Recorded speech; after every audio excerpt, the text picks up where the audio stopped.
Akbar cooking channel. நான் உங்கள் அக்பர் அலி. இன்றைக்கி நம்ம என்ன பார்க்க போகிறோம்னு பார்த்தீங்கன்னா, ஒரு சூப்பரான சிக்கன் வெள்ளை பிரியாணி. இது ஒரு அரை கிலோ உங்கள் வீட்டில் சுவையாக எப்படி செய்கிறது அப்படிங்கிறது தான் இன்றைக்கி நான் சொல்ல போகிறேன். வாங்க எப்படி செய்யலான்னு பார்த்துக்கலாம்.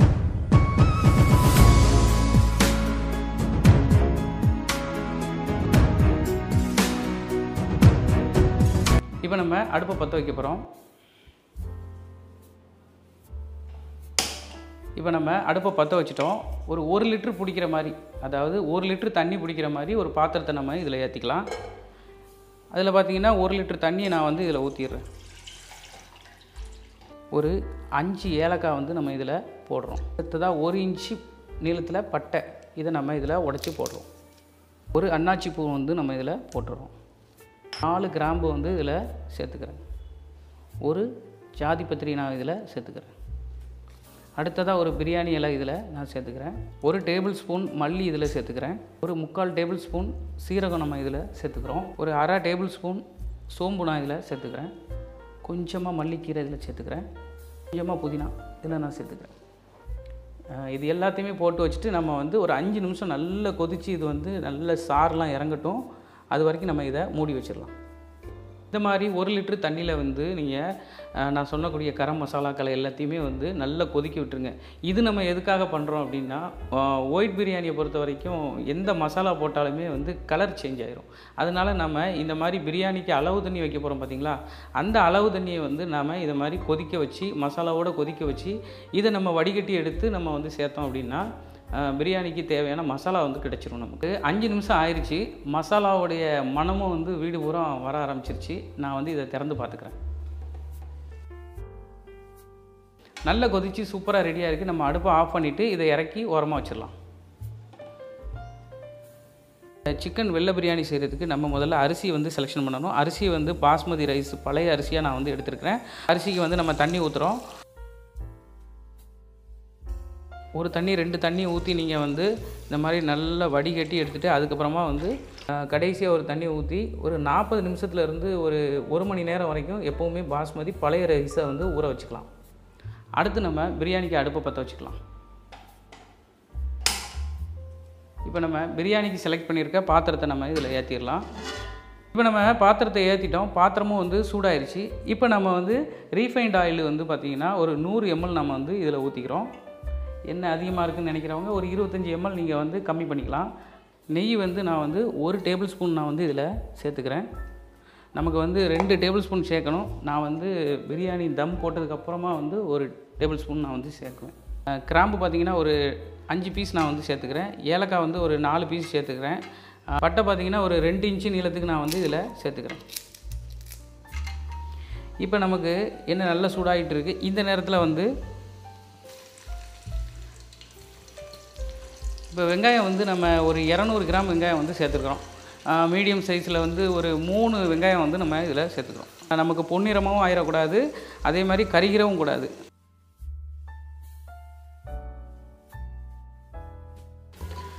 இப்போ வெங்காயம் ரெடி ஆயிடுச்சு. எந்த லெவல் அப்படின்னு பார்த்தீங்கன்னா, இந்த கலர் சேஞ்ச் ஆகாமல், இந்த கண்ணாடி பதம் அப்படிலாம் சொல்லுவாங்கள்ல, அந்த மாதிரியான லெவலுக்கு நமக்கு வதங்கியிருக்கு. இப்போ நமக்கு வெங்காயம் ரெடி ஆயிடுச்சு. அடுத்ததாக நம்ம என்ன போட போகிறோம்னு பார்த்தீங்கன்னா, புதினா போட போகிறோம். புதினா ஒரு கையளவுக்கு நான் போட்டுக்கிறேன். அடுத்ததாக நமக்கு மல்லி பார்த்திங்கன்னா, மல்லியும் ஒரு கையளவுக்கு நம்ம போட்டுக்கிறேன். பச்சை மிளகா பார்த்திங்கன்னா ஒரு 4 பீஸ் நான் இதில் சேர்த்துக்கிறேன். இஞ்சி பூண்டு பார்த்திங்கன்னா நம்ம எப்போவும் வழக்கமான உள்ள ஒரு அளவு தான். 1/2 கிலோவாக இருக்கிறதுனால 50 கிராம் இஞ்சி, 30 கிராம் பூண்டு நம்ம இதில் சேர்த்துருக்கோம். இது எல்லாத்தையுமே நல்லா பச்சை வாசனை போகிற வரைக்கும் நல்லா வதக்கிக்கணுங்க.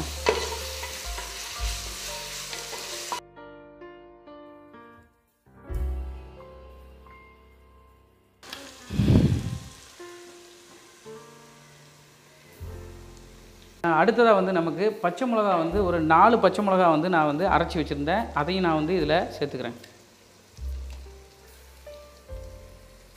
காரம் உங்களுக்கு கூடுதலாக வேணும் அப்படின்னு நீங்கள் நினச்சிங்கன்னா ஒரு பச்சை மிளகா நீங்கள் கூடுதலாக வச்சு கூட அரைச்சிக்கோங்க. இதையும் நல்லா மிக்ஸ் பண்ணி நல்லா வதக்கிடணும். இப்போ நல்ல சூப்பராக வதங்கி வந்துருச்சு. இந்த நேரத்தில் தயிர் பார்த்திங்க அப்படின்னா, தயிர் ஒரு 150 ml நான் இதில் சேர்த்துக்கிறேன். நல்லா மிக்ஸ் பண்ணி நல்லா வதக்கிடுங்க.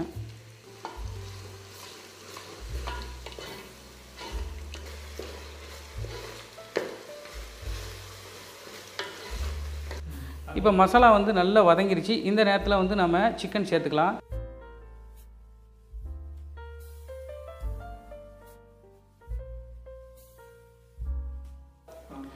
இப்போ நம்ம வந்து 3/4 கிலோ சிக்கனை வந்து நம்ம இதில் போட்டுட்டோம். இது எல்லாத்தையுமே நல்லா மிக்ஸ் பண்ணி விட்டுறலாம். மிக்ஸ் பண்ணிவிட்டு இப்போ இந்த சிக்கனுக்கு தேவையான 1 டேபிள் ஸ்பூன் உப்பு நான் வந்து இதில் சேர்த்துக்கிறேன். இப்போ நீங்கள் பிகினர்ஸாக இருந்தீங்க அப்படின்னா வந்து ஒரு 3/4 டேபிள் ஸ்பூன் போட்டுட்டு நீங்கள் வந்து தேவைப்பட்டால் ஒரு 1/4 டேபிள் ஸ்பூனை போட்டுக்குங்க. இப்போ இது எல்லாத்தையுமே நல்லா மிக்ஸ் பண்ணிடலாம்.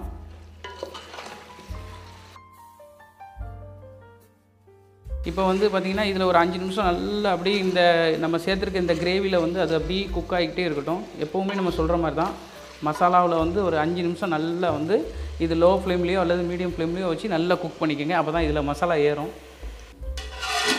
இப்போ நம்ம 1 லிட்டர் தண்ணியில் பார்த்திங்க அப்படின்னா நம்ம வந்து தேவையான மசாலாக்களை வந்து போட்டு நம்ம வந்து கொதிக்க விட்டுருந்தோம். அதை நம்ம இப்போது வடிகட்டிக்கிறோம்.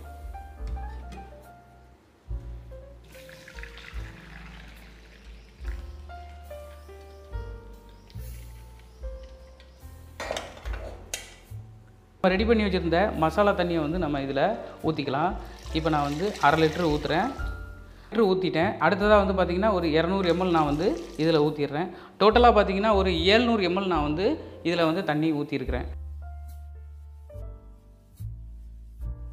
சிக்கன் ஒரு பக்கம் வேகட்டும், சிம்மில் வச்சுருக்கோம். அடுத்ததாக வந்து நம்ம வடித்து எடுக்கிறதுக்காக வெந்நி வந்து இதில் ரெடி பண்ணிடுவோம். அரிசியை வடித்து எடுக்கிறதுக்கு பார்த்திங்கன்னா 1/2 கிலோ அரிசிக்கு வந்து நம்ம 2 லிட்டர் தண்ணி நம்ம இதில் சேர்த்துக்கலாம். இது ஒரு பக்கம் கொதிக்கட்டும். இதை நல்லா ஹை ஃப்ளேமில் வச்சு ரெடி பண்ணிக்கோங்க. உலகி வந்து 2 லிட்டர் தண்ணி ஊற்றியாச்சு. ஒரு பக்கம் சிக்கன் ரெடி ஆகிட்டு இருக்குது. இப்போ மசாலா ரெடி பண்ண தண்ணி நமக்கு 300 ml இருக்குது. இதை நம்ம வேஸ்ட் பண்ணிடக்கூடாது. இதை என்ன பண்ணணும் அப்படின்னு பார்த்தீங்கன்னா நம்ம ஏற்கனவே உலை போட்டு வச்சுருக்கோம் பார்த்திங்களா, ஒரு 2 லிட்டர் தண்ணி அதோடு சேர்த்து இதை நம்ம ஆட் பண்ணிடணும். இப்போ வந்து இது நல்லா கொதிக்கட்டும். ஹை ஃப்ளேமில் வச்சு நல்லா கொதிக்க வச்சுருங்க. சிக்கன் ஒரு பக்கம் வந்து வெந்துட்டுருக்கு. அடுத்ததாக வந்து வெந்நியும் நமக்கு தயார் நிலையில் இருக்குது. அடுத்ததாக வந்து என்ன பண்ணணும், அரிசியை வந்து நம்ம வடிகட்டி எடுத்துகிட்டு வந்துடலாம். கிலோ பாஸ்மதி ரைஸை ஒரு 40 நிமிஷம் ஊற வச்சுருந்தோம். இந்த 40 நிமிஷம் ஊறின அரிசியை வந்து நம்ம தண்ணி இல்லாமல் சுத்தமாக வடிகட்டி எடுக்கிறோம். ஆவி பறக்க ஒலை வந்து ரெடி ஆயிடுச்சு. இப்போ நம்ம அரிசி இதில் போட்டுக்கலாம். இப்போ ஒலை வந்து நல்லா கொதிச்சிக்கிட்டு இருக்குது. இந்த நேரத்தில் ஒரே ஒரு பச்சை மிளகா நம்ம இதில் போட்டுக்கலாம். கொஞ்சமாக புதினா கீரை போட்டுக்கலாம். அடுத்ததாக வந்து மல்லிக்கீரை வந்து கொஞ்சமாக போட்டுக்கலாம். வடித்து எடுத்துருக்கிற அரிசியை வந்து நம்ம இதில் தட்டிக்கலாம்.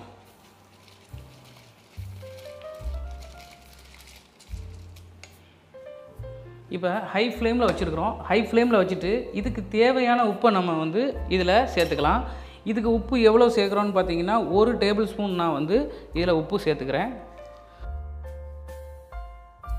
இப்போ இதை நல்லா நம்ம கிளறி விட்டுக்கலாம். பாஸ்மதியாக இருக்கிறதுனால நீங்கள் கொஞ்சம் பக்குவமாக பார்த்து மெதுவாக வந்து கிளறி விட்டுக்குங்க. இது நல்லா கொதிக்கட்டும்.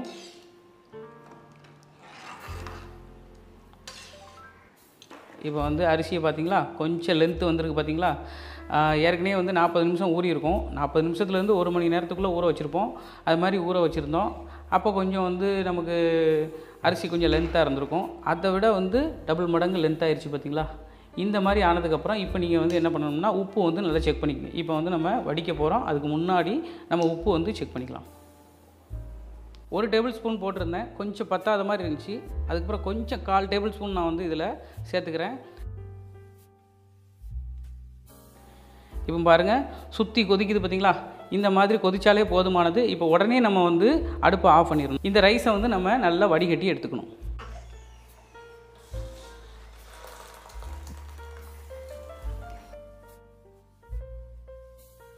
இப்போ நம்ம அரிசியை நல்லா வடித்து எடுத்துட்டோம். இப்போ சிக்கன் எப்படி வெந்திருக்கு, அதில் உப்புலாம் எப்படி சேர்ந்துருக்கு அப்படிங்கிறத நம்ம செக் பண்ணிக்கலாம்.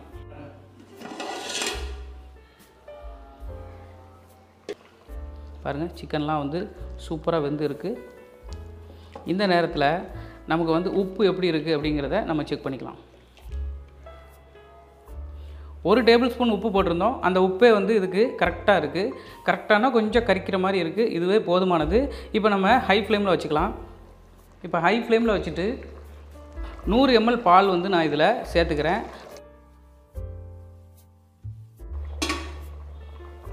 பால் பார்த்திங்கன்னா வந்து பச்சை பால் தான் நான் எடுத்துருக்கிறேன். காய்ச்சின பாலாக இருந்தாலும் ஓகே தான், பிரச்சனை இல்லை. இப்போ நம்ம ஹை ஃப்ளேமில் வச்சுட்டு நல்லா மிக்ஸ் பண்ணிடுங்க.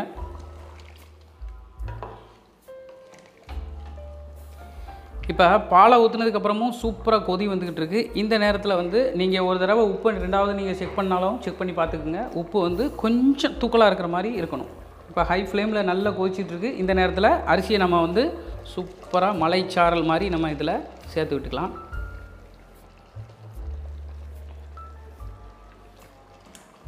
இப்போ எல்லா பக்கமும் நல்லா சுற்றி கொதிக்குதா? இந்த நேரத்தில் நம்ம அரிசியை வந்து நல்லா பரப்பி விடணும். இந்த மாதிரி சூப்பராக இந்த மாதிரி பரப்பி விட்ருங்க. இப்போ நான் போட்ட அரிசி பார்த்திங்கன்னா உள்ளே மூழ்கிட்டு பார்த்திங்களா? எப்போ பிரியாணி செய்கிறா இருந்தாலும் சரி, நம்ம அரிசி போடும்போது அரிசி வந்து உள்ளே மூழ்கி இருந்துச்சு அப்படின்னா அதில் இருக்கக்கூடிய மசாலாலாம் வந்து அரிசியில் பட்டு சூப்பரான ஒரு டேஸ்ட்டில் ஒரு பிரியாணி கிடைக்கும். அதனால் நீங்கள் வந்து அந்த மாதிரி பார்த்துக்குங்க. இப்போ அரிசியை நம்ம போட்டுட்டோம். அடுத்ததாக வந்து கடைசியாக வந்து எலுமிச்சப்பழம் வந்து நம்ம இதில் புழிஞ்சு விட்றோம். ஒரு அரை எலுமிச்சப்பழம் வந்து ஒரு பெரிய சைஸ் எலுமிச்சப்பழத்தில் ஒரு அரை எலுமிச்சப்பழம் இருந்தால் கூட நீங்கள் இதில் வந்து புழிஞ்சு விட்டுக்குங்க.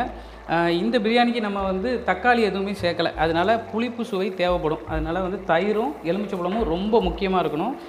இப்போ எல்லா பக்கமும் நல்லா கொதிச்சிருச்சு பார்த்திங்களா? இந்த நேரத்தில் வந்து நம்ம மூடியை போட்டுக்கலாம். இப்போ நம்ம மூடியை போட்டுட்டோம். இப்போ வந்து லோ ஃப்ளேமில் ஒரு 10 நிமிஷம் நம்ம வந்து தம் போடலாம்.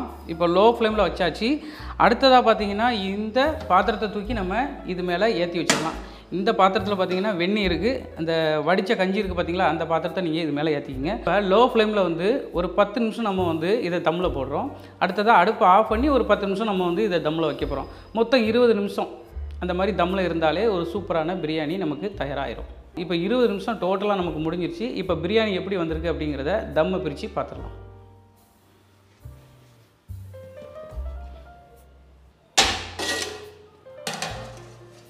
இப்போ பிரியாணியை நம்ம பிரட்டி விட்டுக்கலாம்.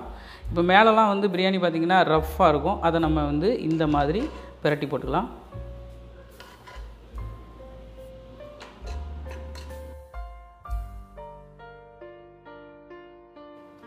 சூப்பராக ஒரு உதிரி உதிரியான உங்களுக்கு ஒரு பிரியாணி வந்து உங்களுக்கு வந்திருக்கு பார்த்திங்களா? நம்ம ஆரம்பத்தில் பார்த்திங்கன்னா ஒரு டேபிள் ஸ்பூன் நெய் ஊற்றிருந்தோம்.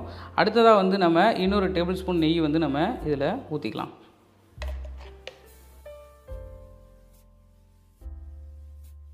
இந்த பிரியாணிக்கு பார்த்திங்கன்னா வறுத்த முந்திரி தேவையா அப்படின்னு கேட்டிங்கன்னா ஒரு அழகுபடுத்துறதுக்காக தான் வறுத்த முந்திரி சேர்த்துருக்கேன். இது வேண்டான்னு நினைக்கிறவங்க நீங்கள் இதை வந்து ஆப்ஷனலாக வச்சுக்கோங்க. பாருங்கள், சூப்பராக வந்து பிரியாணி வந்திருக்கு.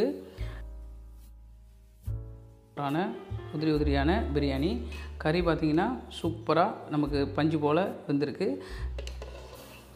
சூப்பரான எப்படி வந்து உதிரி உதிரியாக வந்து வெள்ளை பிரியாணி நமக்கு வந்திருக்குன்னு பாருங்கள். ஒரு சூப்பரான வெள்ளை பிரியாணி வந்து நீங்களும் உங்கள் வீட்டில் செஞ்சு பாருங்கள். சூப்பரான சிக்கன் வெள்ளை பிரியாணி எளிய முறையில் எப்படி செய்கிறது அப்படிங்கிறத நான் உங்களுக்கு சொல்லி தந்துட்டேன். இது எப்படி இருக்குது அப்படிங்கிறதையும் நான் சாப்பிட்டு பார்த்து உங்களுக்கு சொல்கிறேன். பாருங்கள், சாப்பாடு வந்து நல்லா உதிரி உதிரியாக வந்திருக்கு. கறி வந்து நல்லா சாஃப்டாக வந்து உங்களுக்கு நல்ல குக்கிங் ஆகிருக்கு. பார்த்தாலே தெரியும் உங்களுக்கு கறிலாம் நல்ல சூப்பராக குக்கிங் ஆகிருக்கு. இதே மாதிரி நீங்களும் உங்கள் வீட்டில் செஞ்சு பாருங்கள். பிரியாணி உண்மையிலேயே சூப்பராக வந்திருக்குங்க. இதில் போட்டிருந்த உப்பு, புளிப்பு எல்லாமே வந்து இந்த மசாலா எல்லாமே சிக்கனில் ஏறி சூப்பராக இருக்குது. சிக்கனை பார்க்கும்போது உங்களுக்கு வெள்ளையாக இருக்க இது வந்து மசாலா ஏறி இருக்குமா அப்படின்னு ஒரு டவுட் வரலாம். ஆனால் சூப்பராக மசாலா ஏறி இருக்குது. இதே மாதிரி செஞ்சு பாருங்கள், அப்போ தான் நான் சொல்கிறது உங்களுக்கு புரியும். அக்பர் குக்கிங் சேனலை நீங்கள் சப்ஸ்கிரைப் பண்ணலைன்னா சப்ஸ்கிரைப் பண்ணிவிட்டு அந்த பெல் பட்டனை அழுத்திடுங்க. இந்த சிக்கன் வெள்ளை பிரியாணியில் பார்த்திங்கன்னா குழந்தைங்களாம் சாப்பிடணுங்கிறதுக்காக நான் வந்து காரம் வந்து கம்மியாக போட்டிருக்கேன். உங்களுக்கு வந்து காரம் அதிகமாக வேணும் அப்படின்னா ஒரு 4-5 பச்சை மிளகா கூட நீங்கள் எக்ஸ்ட்ராவாக சேர்த்துக்கலாம். வெள்ளை மிளகுத்தூள் பார்த்திங்கன்னா ஒரு டேபிள் ஸ்பூன் வரைக்கும் நீங்கள் அரிசியை போட்டதுக்கப்புறம் மேலாப்பில் தூவி விட்டுக்கலாம். இப்படிலாம் பண்ணும்போது காரம் உங்களுக்கு தேவையான அளவு கிடச்சிடும்.